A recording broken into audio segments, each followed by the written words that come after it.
This is where the fun begins. But we've seen this movie before. What's Sam Pittman known for? I don't know. Yeah, exactly. Is the Arkansas athletic program cursed? But you never know what the loudest mouth in the fan base and his wild band of misfits are going to say. I have a river of Kool-Aid for basketball. It's time to step inside the Hawg Pen with your hosts, Razorback Zach and Marcus MC Carlton. Let me talk to you.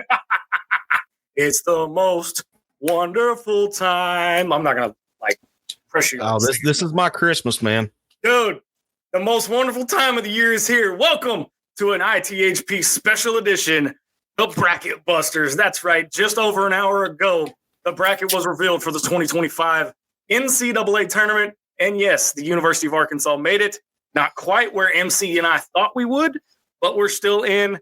And we're going to have all the breakdowns. We're not going to go through the whole bracket. We might go through majority of it. We'll give you the path that Arkansas needs to take to get to the Final Four and ultimately the national championship. MC, dude, I thought you were going to come out of your chair for a little bit, but this comes on the heels of Arkansas taking the series win at Ole Miss 2-1 in a very, very big way. Yeah, I got two words for Ole Miss. Can we say that on air? Hey, want to real quick before we jump in this bracket, I want to give a shout out to our sponsors. Tonight's show special edition is sponsored by the Final Jumpshot from Cam Productions. Episode 1 out now, where all major podcasts are found on your major podcast providers. All right, dude. So here we go. Your top 4 seeds: Auburn, Florida, Duke, and Houston. Respectfully, no complaints there from me. Do what? I said no complaints there from me. I think that's the 4 best teams. No, and I agree. And again, the SEC setting the record, 14 teams in the tournament this year. So who didn't get in? South Carolina and who? South Carolina I don't think Vanderbilt got in. Vanderbilt's in. They're in one of those 7-10 games. Who didn't get in? South Carolina, LSU. That's it. Yeah, South Carolina. We got 14 LSU. That was the one I couldn't think of. Yeah. But I got to ask you, out of all of these matchups, you and I were going through pre-show as the bracket was being released, and you've got the first 4 in. You've got Alabama State, St. Francis, San Diego State, North Carolina, American, and Mount St. Mary's, Texas, and Xavier. Out of those, what do you like first? We'll start there, and then we'll go. Well, let's start with what I don't like. I don't like North Carolina being in. That's an absolute joke. They got one reputation only. One quad 1 win on the season, and you had teams that were left out that had 4 and 5 quad 1 wins. You take the North Carolina name off that powder blue jersey, you put literally any other name in the country there, and they don't get in with that resume. So I don't like that. Obviously, I'm going to be a big Xavier fan because y'all can do all that conference loyalty stuff you want to do. That does not apply when it comes to Texas. And it doesn't apply to me anyway, but it sure doesn't apply when it comes to Texas. I mean, look at here, MC. Look here. See? Yeah. Need I say more? I say it in my intro every day, and I say it all the time. Texas is a rival, and I will never pick them in anything. Yeah, I'm not. The play-in games I think are going to be fun. I think you got a couple of good matchups. I really think the San Diego State North Carolina game will be a good game. That one's going to be a good one. They play. Who do they play? They play. Let me find it. Ole Miss in the next round. The winner of that one gets Ole Miss. Wow. The winner of that one gets Ole Miss. And 22-11 out of the South region in Milwaukee. Now you and I had gone through, and I'm going to give you 2. We each picked 4, and we kind of got the same ones. But I'm going to give you my 2: UCLA, Utah State. That's one up my head. Yeah. I like the Louisville Creighton. That one right there out of the East or out of the South region in Lexington. That was the one I was hoping that Arkansas would get. Louisville. That's what I wanted, man. I wanted to play Louisville in Rupp. I wanted that. It lined up though. Hey, we want you guys to be a part of the show. So if you guys got your matchups and you guys got your brackets out, let's hear from you from the Cam Productions live fan feedback.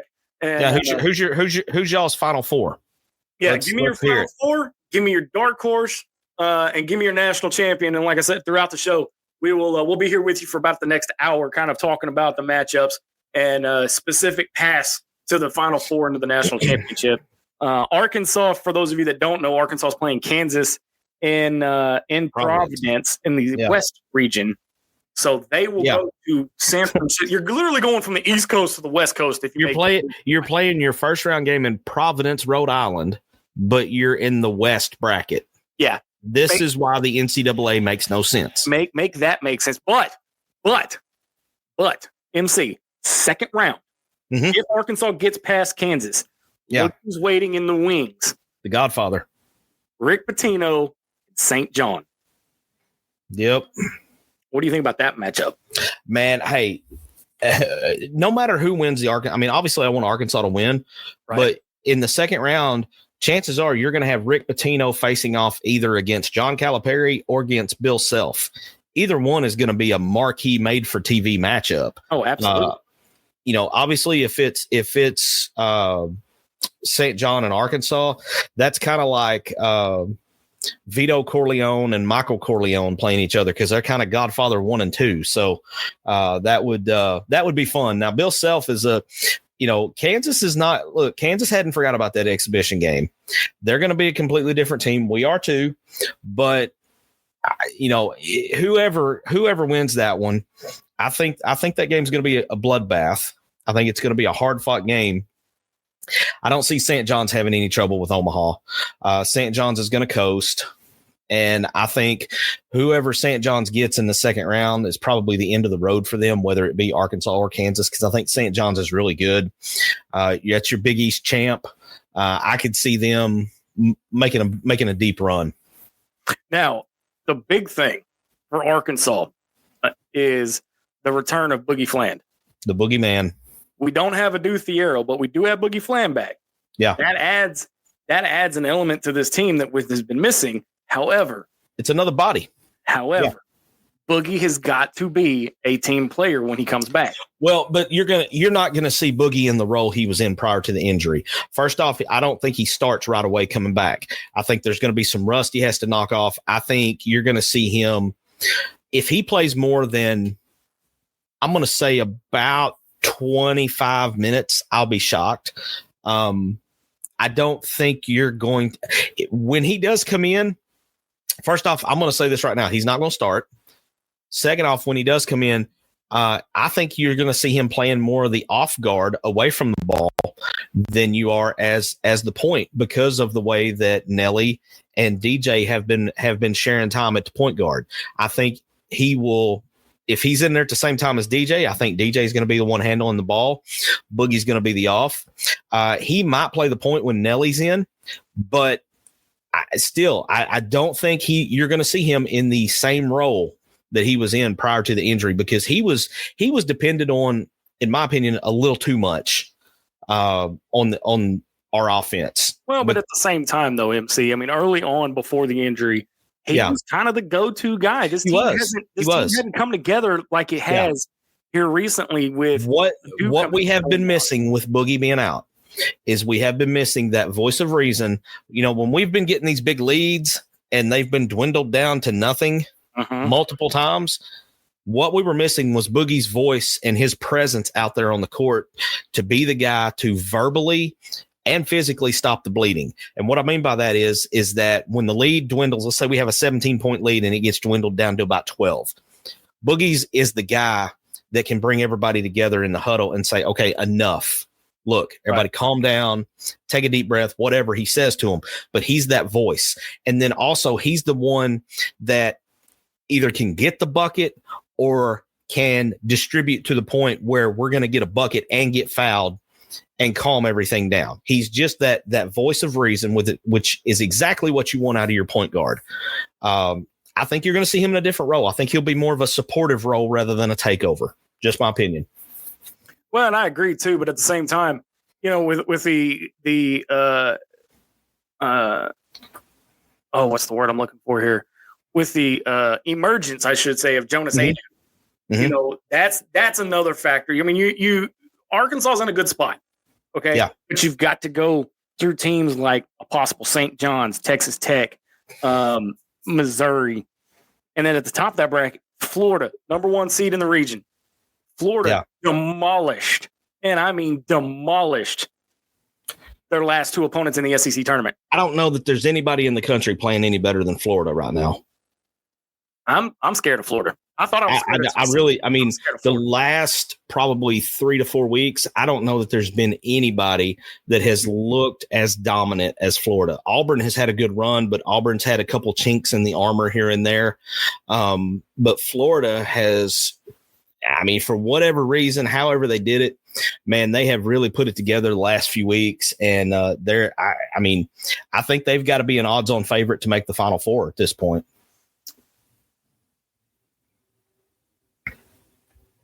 To see who's talking about it. And apparently St. John's is already chirping about it. Oh, yeah? I'm not worried. Kansas sucked and Arkansas is young and struggled. We are hot at the right time. We will make a run. That's coming from @Mike SJU fan on Twitter. I like the chatter already. I really do. All right. Let them talk. We got business to handle before we got to worry about them anyway. So my favorite is this is coming from @CChamp52, Corey C. Please, basketball gods, give us Calipari versus Pitino in the second round. This is the greatest time of year, man, because you got 64 teams. Anything can happen at any given time. Yeah. That being said, give me 2. I already named 2. We've got 4 total. Give me your 2 upsets. Okay, refresh me. What were the 2 that you had? So I had UCLA, Utah State, and I had Louisville and Creighton. Okay, I'm going Midwest bracket. Okay. The typical 12/5. I'm taking Teletubby Will Wade and McNeese over Clemson. There's a name we haven't heard in a while. Yeah, is Will Wade. McNeese is going to come in with that strong ass offer, to quote Will Wade himself.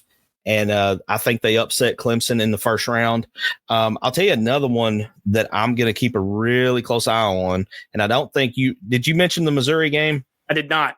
Okay. Missouri and Drake is another one that I'll be watching really close. I could see with Drake's style versus the style Missouri likes to play, it's oil and water. And I could see Drake as the Missouri Valley champs coming in there and causing Missouri absolute fits. I think that could be a low scoring game. I think honestly, the first 1 to 50 wins that game. Drake has the number 1 scoring defense in the country. I actually like that matchup. Now I like Creighton over Louisville just because you've got 2 really balanced teams on either side. And it's go ahead. I was just going to say, not to sound like a homer, but there's going to be a lot of eyeballs on the Arkansas-Kansas game because it's Bill Self and John Calipari, with the winner either way getting another Hall of Fame coach and Rick Pitino. You have, and again, as much as I dislike Bill Self just because for various reasons, but you have 3 Hall of Fame coaches right there in that one bracket that can easily get hot and make a run. I want to share this from Twitter. This is from the official Arkansas Razorback basketball. Look at the look on John Calipari's face when that announcement was made. Yeah, that's cool. I think he knows, that that team has basically been to hell and back this year. Yeah, and I think that is the look of a coach. Now I'm gonna back up a little bit. All right, does that look like a coach that's washed up? Look, he didn't suddenly forget how to coach. Does that look like a coach that just, doesn't care? If you have watched the revelation, y'all, look at that. Yeah. If you've watched the show on Vice this year, the Razor's Edge with Calipari, he talks specifically about the injuries. Jonas kind of hid his foot injury from him until they signed him and got him his NIL deal. And then they figured out he had to have surgery. Nelly fell out of a golf cart and landed on his shooting hand. So that's what his problem was. Now, how did he fall out of a golf cart? I think that's one of those that we don't want to know the details to. I don't think we want to know. And then you look at all the other injuries and stuff that have happened between Boogie and Thero and, the little nicks and dings that some of the other guys have had. and they still won 20 plus games and made the NCAA tournament. I think you take it as a W in year one. So let's go to some of these comments in the Cam Productions live fan feedback before we go to our first break. James Harris of Harris Made Chef Services says, Woo Pig Suey High versus Kansas on. Let's do this. Yep, I like it. He says 14 teams in the big dance, and then Eric Jernigan with the quote of the day so far. Today was a good day, Tater. Old Piss goes down, and we make a journey. The rest of the week is just gravy. How about Vahiva coming up big in the 9th, and aloha means goodbye. Yeah. I mean, he hit a moonshot there. Well, so before we go to break, I want to ask you, do you see a Cinderella team in the tournament? We're going to answer that question. Yeah. Inside the break. You're watching and listening to special edition of Inside the Hawg Pen Bracket Busters on this Sunday afternoon. Back right after this. Sorry, wrong button.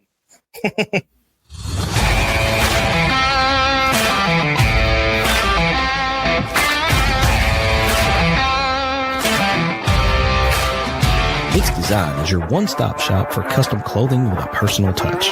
At Meeks Design, we can help you tell your story through your wardrobe. Your imagination on a hat, shirt, pullover, or nearly anything wearable. And while you're picking out some custom clothing, check out the one-of-a-kind handmade soaps from the Bobcat Soap Company. Find us on Facebook and let us create custom swag just for you at Meeks Design. Hey, Hawg Fanatics. We at Inside The Hawg Pen are thrilled to announce that SeatGeek is now a sponsor. As brand ambassadors, we're excited to share SeatGeek as a ticket app that simplifies the ticket buying process for all your favorite events. They provide a 0 to 10 score for each ticket, with green indicating a good deal and red indicating a not so good deal. As a special offer, Hawg Fanatics can get $20 off their first ticket purchase by using the code INSIDEHOGPEN. Check out our socials for the link, and remember to use the code INSIDEHOGPEN.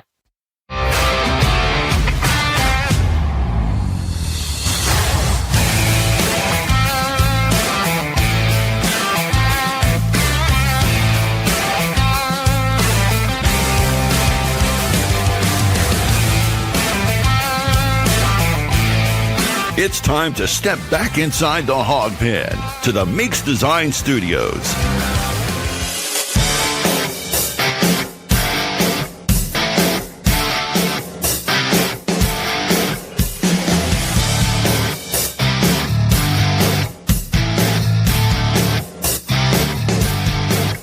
Welcome back to the special edition of Inside the Hawg Pen on this Sunday evening. Bracket Busters were just over an hour or so ago. The bracket was revealed, and Arkansas is a 10 seed in the West region of the NCAA tournament. John Calipari makes the tournament once again, and Arkansas continues its run in the NCAA tournament, where just a few weeks ago, MC, we didn't think we were going to be in a tournament. I mean, we were on the outside looking in. I mean, let's just call a spade here. We were well on the outside looking in, and they put together a run there at the end of the season that was good enough to get them in and get them up to a 10 seed. Yeah, and would you consider it lucky or good? A little bit of both.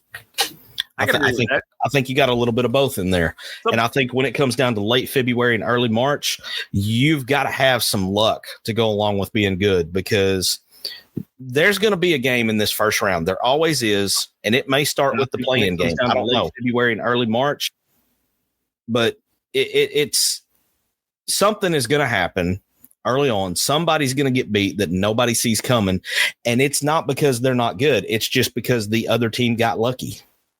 So before the break, I asked if you saw a Cinderella team in the bracket, and it doesn't necessarily have to be Arkansas, right? Because as homers, we want to say Arkansas. Yeah.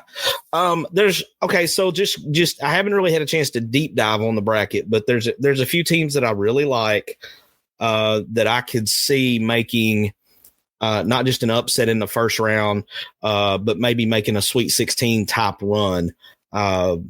I'm going to start with, I mentioned this is one of my upsets. Drake is really a team to watch. Their style of play is a defense first. They slow you down. They frustrate you.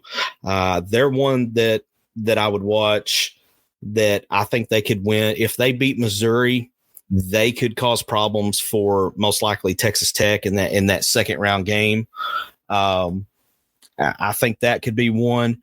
Another one, nobody's talking about this team. Nobody's talked about this team all year long. I think Memphis could make some noise as a 5 seed. Don't let Bum hear that.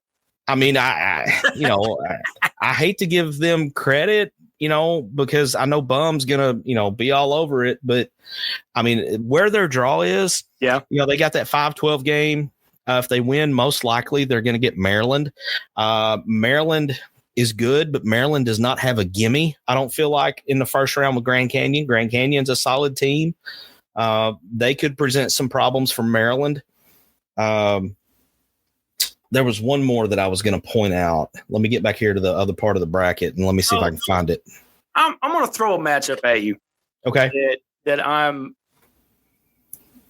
kind of looking at, and I'm really hoping that I see them, emerge in the second round. Mm-hmm. How crazy would it be if Yale upset Texas A&M? Not knowing anything about Yale. I mean, the bookworms taking on the. Yeah, you got the nerds and the weirdos. Yeah, I was gonna say there's a word for A&M that I can't say on air.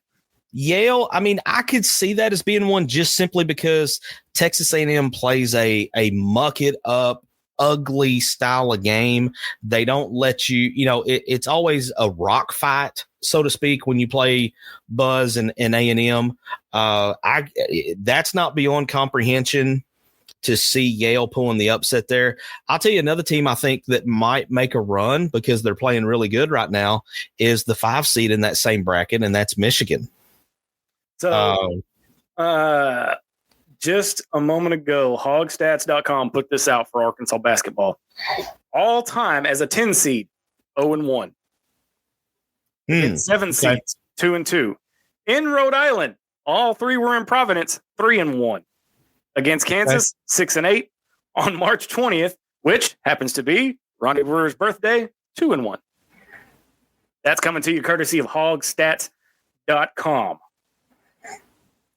I like I like the draw, man. You've got 2 Hall of Fame coaches there. If you remember back in October, this was the exhibition game. I got to see who knew that I was getting to see an NCAA tournament preview with that game. Now, neither team is going to look like they did in October at that exhibition game, but kind of to finish up some other teams that I'm going to keep an eye on. I think BYU could make some noise, man. As a seed in the what are they in? They're in the East, 6th seed in the East. They get VCU in the first round.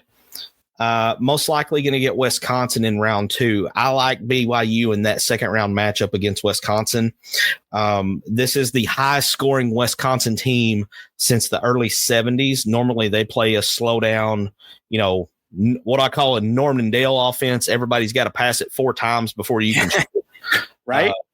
But I like BYU in that matchup. Here's one. Who do you think's got the easiest road to the Final Four? Honestly, Florida. I mean, look at the matchups surrounding them. Okay. All right. So you got so that second round matchup, man, if UConn wins the 8-9 game with Oklahoma, which I think they will. UConn is not the UConn that we know.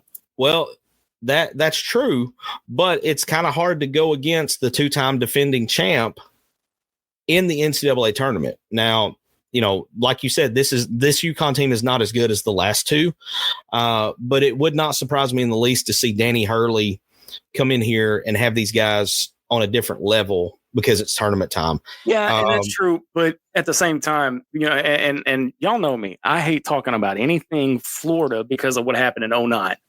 Yeah. All right. Excuse me. Their basketball doesn't bother me as bad for Florida. I feel, I hate all the other SEC teams. You don't discriminate. You hate them all equally. Look, I'm an equal opportunity hater when it comes to the SEC. All right. Yeah. But I've got to give props where props are due. Florida, the last couple of weeks, has just been on. They laid 102 points. Yeah. on who was that they on played? Tennessee On today. Tennessee. Yeah. 102. They're just playing on a different level. Yep. I mean, if I'll say this, if that second round matchup is Florida UConn and Florida wins that game, they're going to the Final Four. Because I agree with you. I think looking at the bracket here, the rest of their matchups, they're going to be favored in every one of them. They'll be favored in the UConn game, but slightly. But I'm not convinced, even though what I just said about Danny Hurley and UConn, I'm not convinced that they are going to be stable enough to beat Oklahoma. I could see Porter Moser coming in and having his guys being like, all right, we're resetting everything. We made it. We're in. New season starts now. Forget everything that has happened to this point, and we go from here. And I could see that being a pretty good game. I could see Hurley as rowdy, I guess, as he likes to be. Yeah. I could see something happening in that game late against Oklahoma that, maybe he gets a late technical or something that kind of changes the flow of the game. I could see something like that happening. ESPN's putting the point spreads up here now. UConn's only a 4.5 point favorite. I was just fixing to say, do you have ESPN pulled up yet? Or Yeah, I've got it over here. Let's see that one. The Memphis Colorado State. Colorado State is a 2.5 point favorite over the 5 seed Memphis. Now, Memphis has got one of their main players hurt. He did not play today in the conference championship game against UAB. I cannot remember his name to save my life. So if Bum happens to be listening, and I'll text somebody else too, but one of their main dudes was out today, and he's questionable for the first round. The other thing that you got to consider, the number 1 seed out of the East region, Duke, is without Flag. Yeah. I'll say this: Duke will be the first number 1 to fall. Yes. Now, in historical standpoints, and again, I'm trying to find some kind of stats that are always available this time of year when this bracket comes out. Yeah. There's always a 215 upset. It seems like we're about due for one of those again. How wild would it be? I'm going to give you the matchups. You tell me which one you like better. Okay. Michigan Bryant. Michigan State Bryant. Michigan State's the 2 seed. Bryant's the 15. Yeah. You got Alabama Robert Morris. Tennessee Wofford. St. John's Omaha. Out of all of those, which 2 seed is more probable of being upset? Man. I really want to say Michigan State, but it is so hard to bet against Tom Izzo in March because Izzo he's so good in March. Okay, I'm gonna switch gears just real quick. All right, Tyrese Hunter is the guy for Memphis. He's a starter, big time 3-point shooter, and a big scoring threat. He's the guy that is questionable for Memphis moving forward.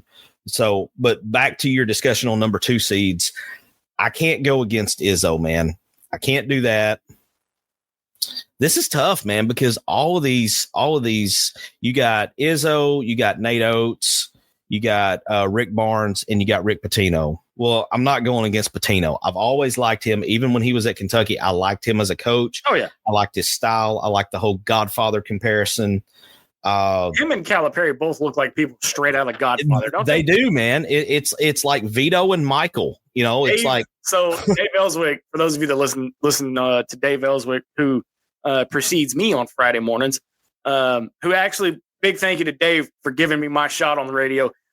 He says, when I talk to him about it, he calls John Calipari Guido. But I'm gonna surprise you, and I'm gonna pick Tennessee. I'm gonna tell you why. Well, that's where I was leaning. I was leaning towards that. They were dominant at the beginning of the year. Yeah. And then they started becoming inconsistent. And now that they've taken this whooping against Florida, I don't think they're going to be mentally ready because they're going to have that game in their head still. And I don't think Barnes is going to have them set for this game. I think they're emotionally, they're going to be reeling from that game. Barnes try too hard. Barnes is a great regular season coach. If you look at his career, he has a history of underperforming in March. Whether that means getting upset in the first round or only getting to the Sweet 16 when he was a favorite to go to the Final Four, whatever it may be, his postseason resume is not real impressive. So, yeah, I'm going to have to agree with you and say of the 4 number 2 seeds, I think Tennessee's the most vulnerable. So he's 30-28 all time in the tournament. There you go. And if you look at his regular season record, it's a lot better than 2 games above 500. In his regular season, he's 229-107. There you go. Overall, 833-421. Damn, that's a lot of games. That is a lot of games. Well, I mean, man's been coaching a long time, man. He was at what, Texas? He was at Texas before he got the Tennessee job. Where was he before? Where was he? Oh God, he was at one of those mid majors. I've got his wiki pulled up. Hold on, he was at Clemson. So here's right. I forgot he was at Clemson too. So 87-88, he was head coach at George Mason. 88-94, he was at Providence. 94-98, he was at Clemson. 98-15 was Texas. 15 to now was Tennessee. So he was 17 years at Texas. Is that right? Before that, he was an assistant at Ohio State, Bama, George Mason, and Davidson. He got his coaching start at North State Academy as an assistant in 1977. Wow.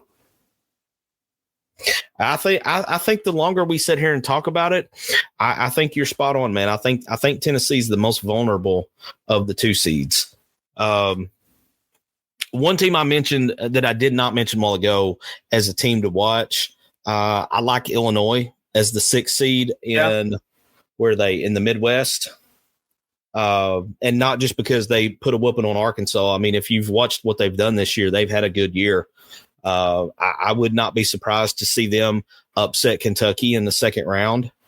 And then, maybe Sweet 16, you're probably, if Tennessee gets upset, Illinois might have a clear path all the way to the Elite 8.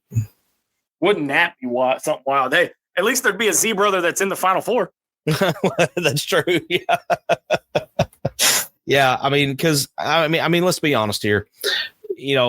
As far as Arkansas, they can win the first round game. They're not going to upset St. John. I think they can play St. John. I think they can play them tough, but I think depth, especially when you're playing, we're going to play Thursday, Saturday. So if let's say we have a hard fought game against Kansas that maybe goes to overtime. You get Friday off, you do your walkthrough, everything. You come back, you play Saturday. I haven't seen tip-off times yet, but I got to think that see if I can find the 7-10 game is probably going to be one of those in the middle of the day. I don't think it'll be one of those at night. Those are going to be reserved for like your 1, 2, 3, and 4 seeds. So they have not announced tip-off times for anything yet. Yeah. I think just my next 4 hours.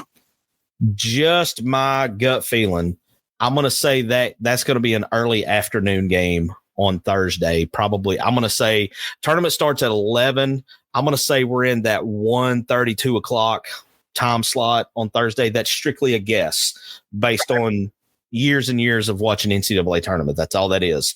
Now, I will say this. I could be completely wrong on this, and this might get prime time because it's Bill Self versus John Calipari. Probably, but I mean, it is also Arkansas. But I'm actually going to put MC. But the Cal brand it overrides anything Arkansas related. Yeah, and we're going to take a break. On this other break, I've got some stats regarding John Calipari, and then I put MC on the hot seat when it comes to this NCAA tournament and the history of the NCAA tournament. You're listening to a special edition of Inside the Hawg Pen. Back right after this.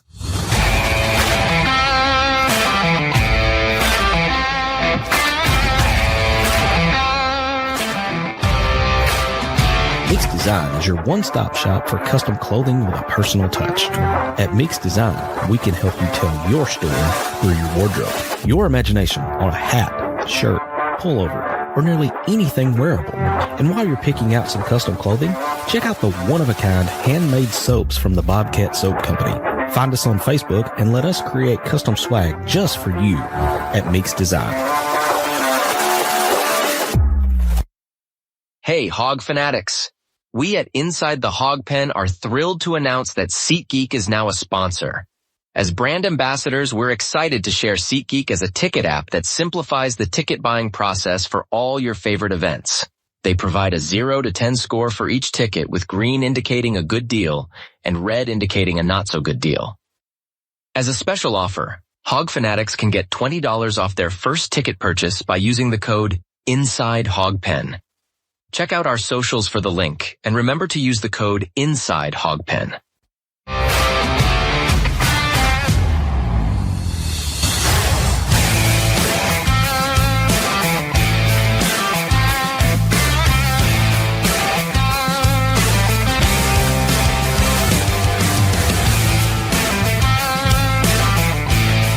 It's time to step back inside the Hawg Pen to the Meeks Design Studios.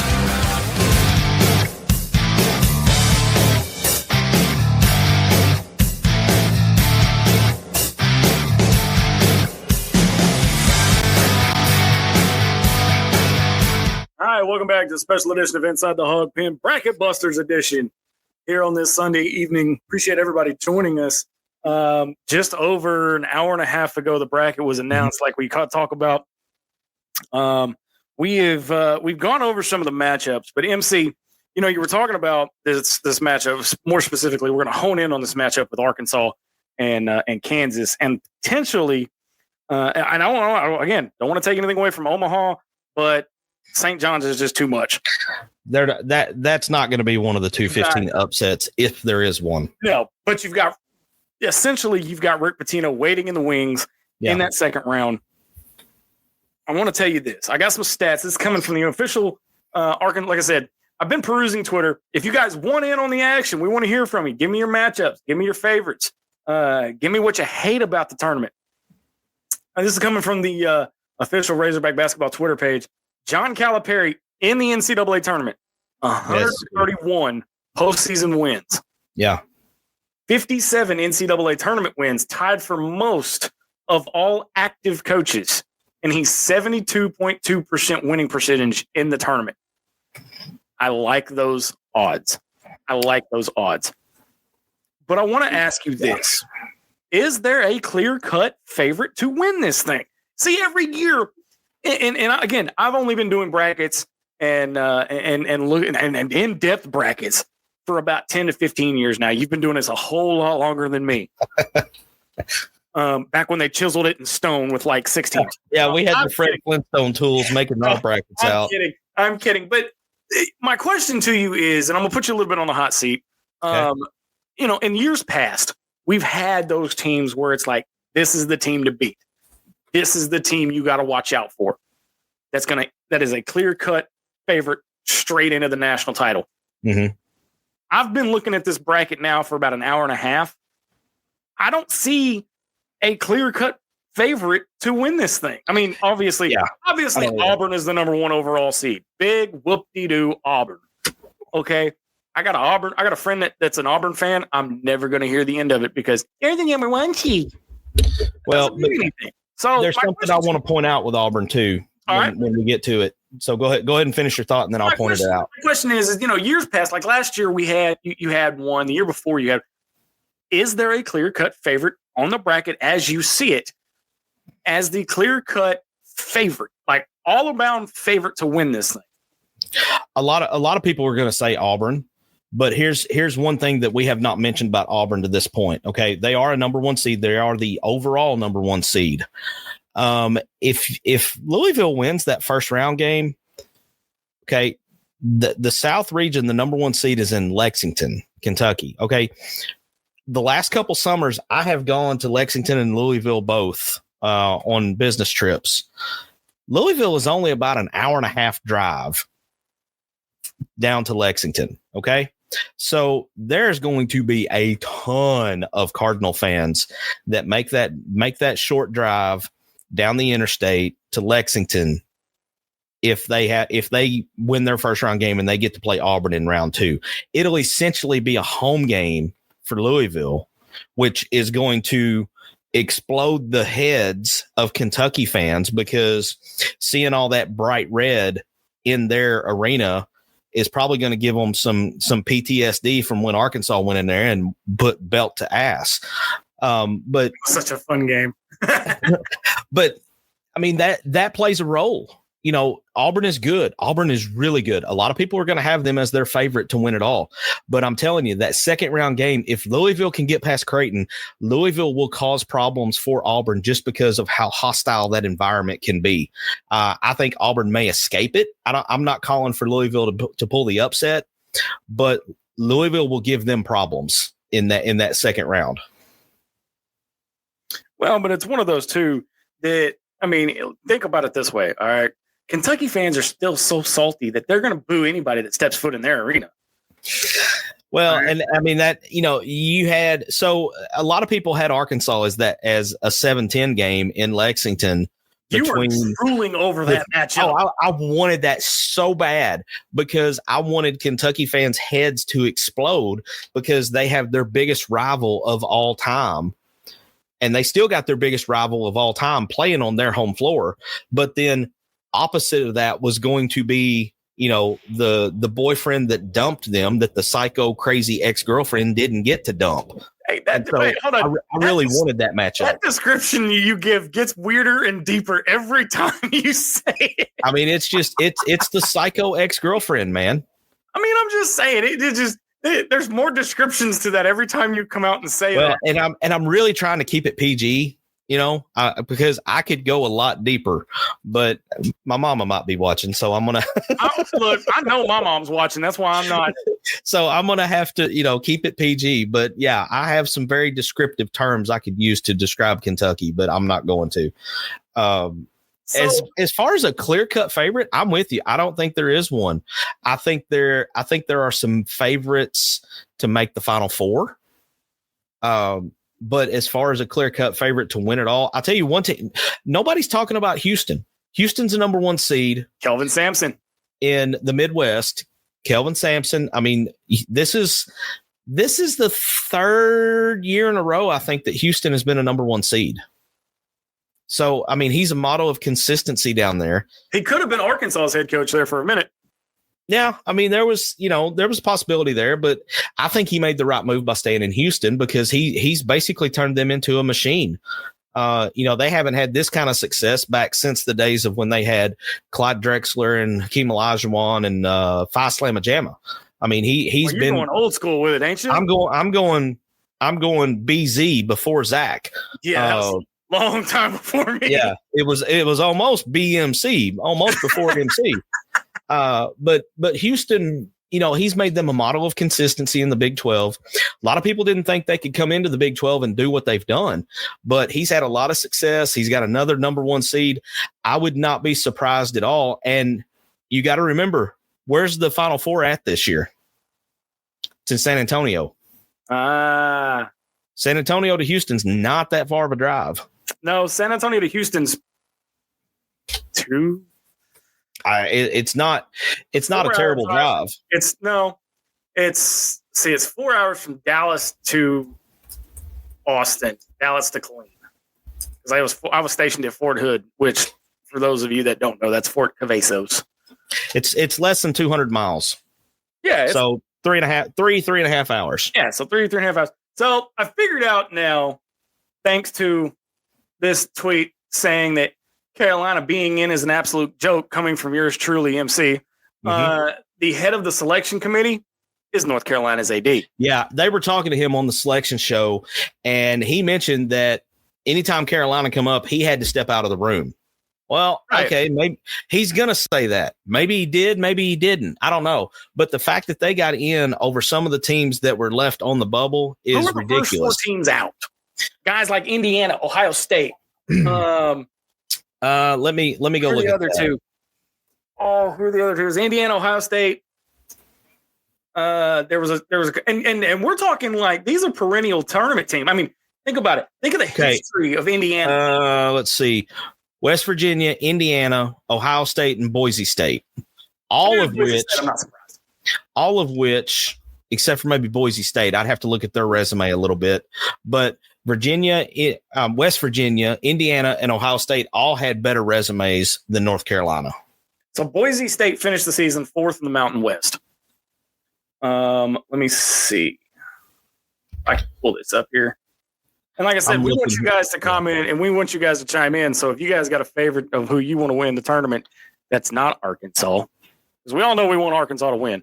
And wouldn't it be the most – and in the words of our EP who's out tonight because he's sick, wouldn't it be the most Arkansas thing ever for them to get on a run and make it to the Final Four? Don't tip me with a good time. You would be – look, dude, you would be insufferable the next couple months. that river of Kool-Aid would turn into a typhoon. Yes, it would. I'm still trying to pull out. Okay, Boise State, 24-10 overall. Yep.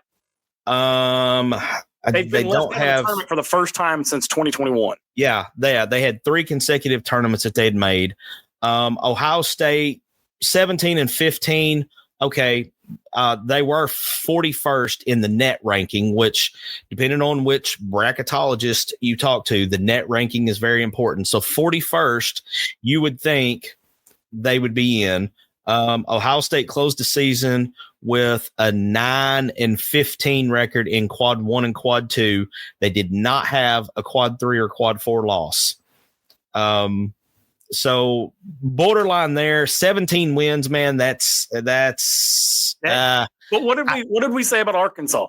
You can't get in for less, and that's the benchmark. See, every year, and I'd have to ask somebody who knows about the wins to get to the postseason with baseball, because there's so many stats and everything there. But when you have, for football example, you have to get to 6 wins. You have to get that is to get to a bowl game. You have to get to 6. Well, the way they've got it written now, you can get to 5 and still get in. But for the longest time, you had to get to 20 to 6 wins. In basketball, that magic number has always been 20 to 25 wins, has it not? I mean, you're again, 20 seems to be the benchmark. If you can get to 20 wins in the regular season and not have any horrible quad 4 losses or minimal quad 3, then more than likely you're in. And that's part of what the argument is with West Virginia and Indiana. West Virginia, 19-13, right there on the cusp, 19 wins. Where I think what cost West Virginia was they went one and done in the Big 12 tournament against the worst team in the Big 12. And I think that's what kept them out. Their net was 51, which is good. They had 10 wins that fell in either quad 1 or quad 2. But I think that one and done in the conference tournament, I think they were firmly on the bubble. My opinion, if they win that first round conference tournament game in the Big 12 and don't lose to the worst team in the conference, they're probably in, and North Carolina's probably out. Now, Indiana. Explain something to me real quick. Okay. Since we're talking about the record. Yeah. Baylor's 19-14, but they're a 9 seed.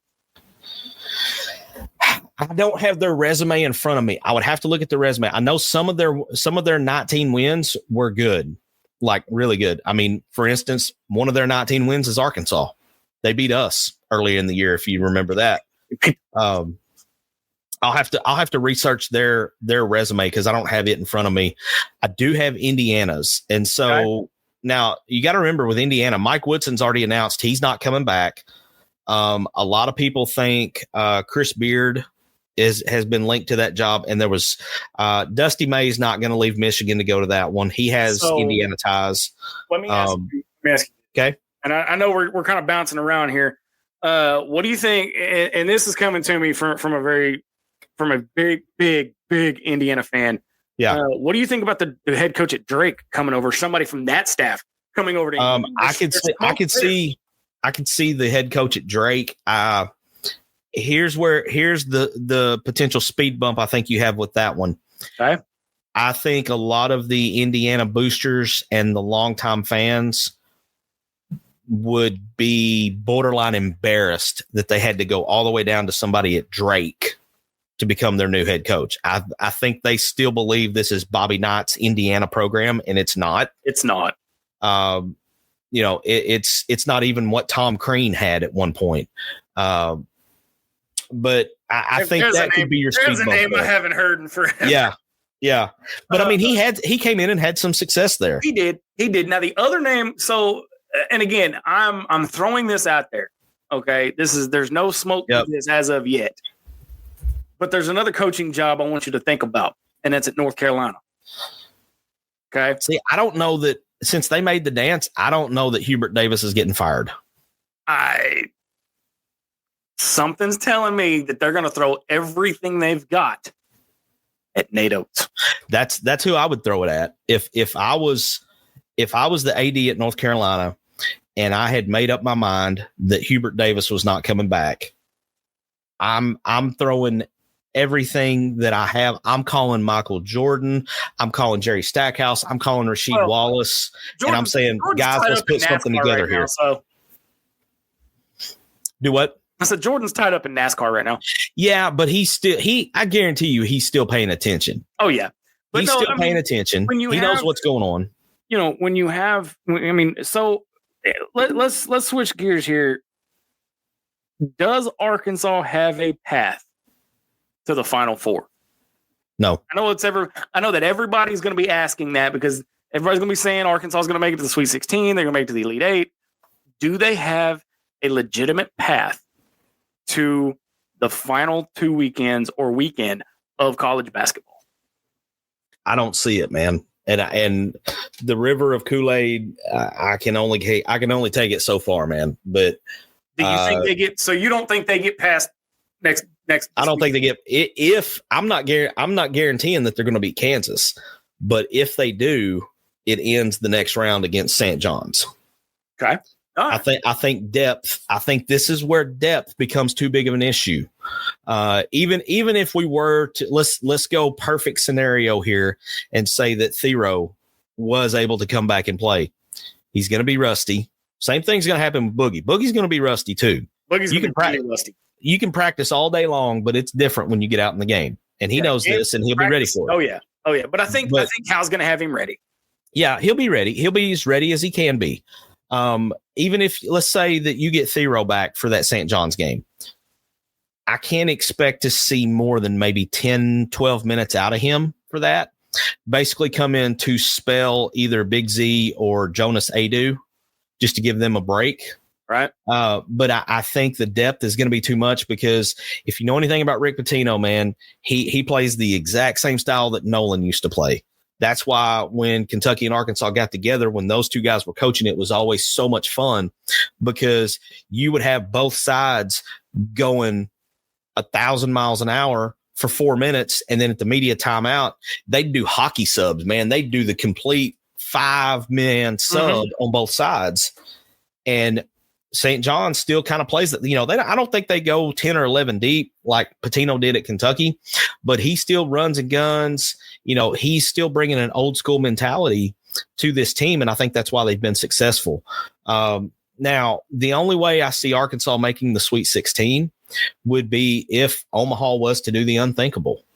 And then you get that second round matchup after an upset, Katie bar the door, man, because it's all on the table at that point. Absolutely. We've got one more break, and on this break, we're going to put the final thoughts on this bracket, and MC gives me his Final Four and eventual national champion. You're listening to a special edition of Inside the Hawg Pen. Back one last time right after this.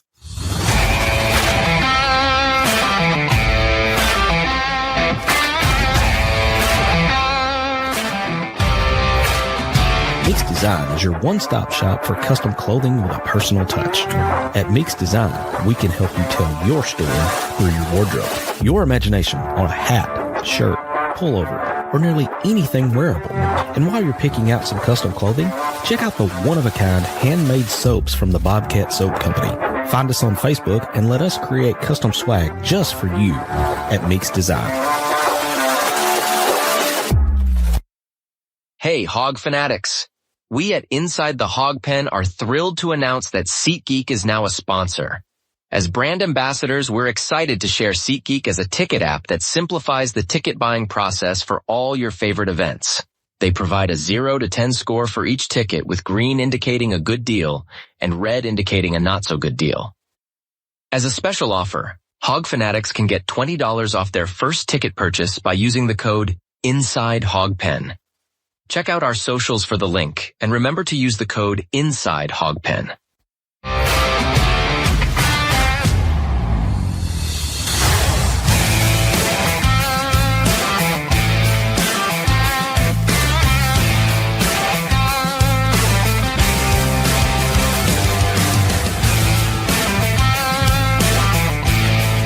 It's time to step back inside the Hawg Pen to the Meeks Design Studios.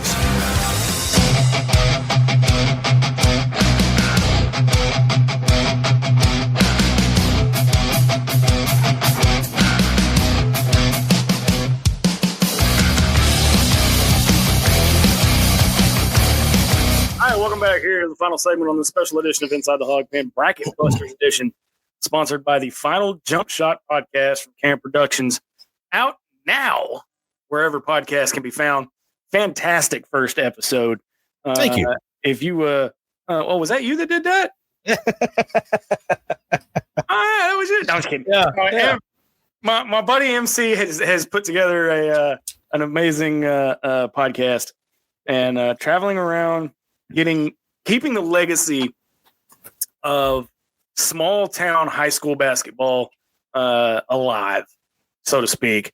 But if you haven't listened to it yet, go find it. You're not gonna want to miss it. It's a fantastic podcast, almost as good as ITHP, but better. No, just kidding. Now, MC, you're doing fantastic work out there. Hey, by the way, if you guys want in, I'm gonna sweeten the pot a little bit, and I'm about to throw my entire team for a loop here. We are doing a bracket challenge. And now, none of my staff, me included, is, they're all exempt from the winner, from being the winner of this. So if anybody other than the staff at ITHP wins it, you guys, for one night only, get to sit in with us on an episode of ITHP. So, bracket challenge through ESPN. Go fill out your bracket, and the winner gets to sit in with us.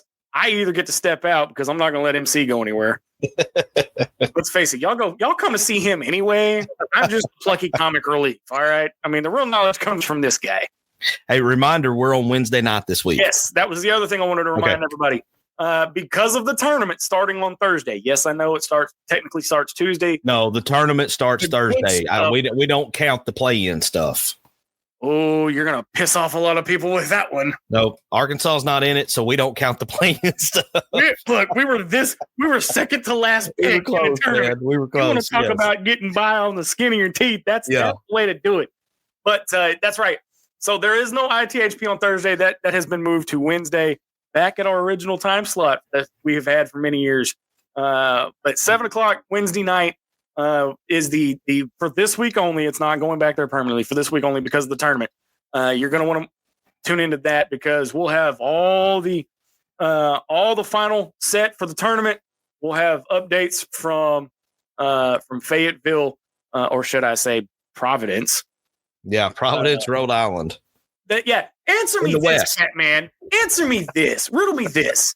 How are you going to be in the West bracket, but you're playing on the East Coast? Well, so what they've done the last several years is that they have opened up the first and second round to be anywhere in the country. But then depending on where your Sweet 16 and Elite 8 fall, which is your regional semifinal and your regional final, right, that determines your bracket. So I think ours may be in Seattle or somewhere. I don't even know. I haven't looked that far out yet to see where it is. San Francisco. Oh. So you know what happened the last time we were in a regional where the Sweet 16 and Elite 8 were in San Francisco, don't you? No, we upset a little team called Gonzaga. That's right. The plot thickens. Well. Listen, man, I know it's a long shot. It's a lottery ticket, but your boy here is going to be unbearable if we get beyond the second round. So, Kentucky brainless fans, you've been warned. Oh, they're already chirping on. They're already chirping on Facebook or on Twitter. They're already chirping. Believe me. That's all they do, man. That's all they do. We want to thank everybody for tuning in tonight on the special edition of Inside the Hawg Pen Bracket Busters. Make sure you got your brackets filled out. Make sure you guys watch the tournament. Cheer on the Hogs because they take on Kansas. The time is yet to be determined. I think Wednesday, by the time the regular ITHP gets here, we'll have more information for you, including channel, where to find it, where to watch it, how to watch it. And I might talk to the guys and kind of sweet talk and see if we can't get something going on YouTube here for that game. Like I said, we're gonna take care of you here at ITHP. We always do. And okay, let me rephrase that. MC takes care of you. I'm just here to make sure the shit doesn't sink. Look, hey, you carry me during football. I return the favor in hoops. That's all it is, man. I mean, let's face it. All right. Who's smarter when it comes to what? I'm going to lean towards basketball for this guy over here. Dude, I never played a down to organized football in my life. You think I have? So, well, you at least sound like you have. I mean, I don't even sound like I have, but, I've just been watching the game of football for 30 years. But we appreciate everybody watching. Enjoy your week, everybody. We'll see you back here Wednesday night, 7 p.m. for the regular ITHP. For Marcus MC Carlton and the absent Dylan D-Mad Madden, I'm Razorback Zach. Until then, so long, everybody. Thanks for watching this episode of Inside the Hawg Pen. Listen anytime on your favorite podcast provider and be sure to follow us on all our social network channels.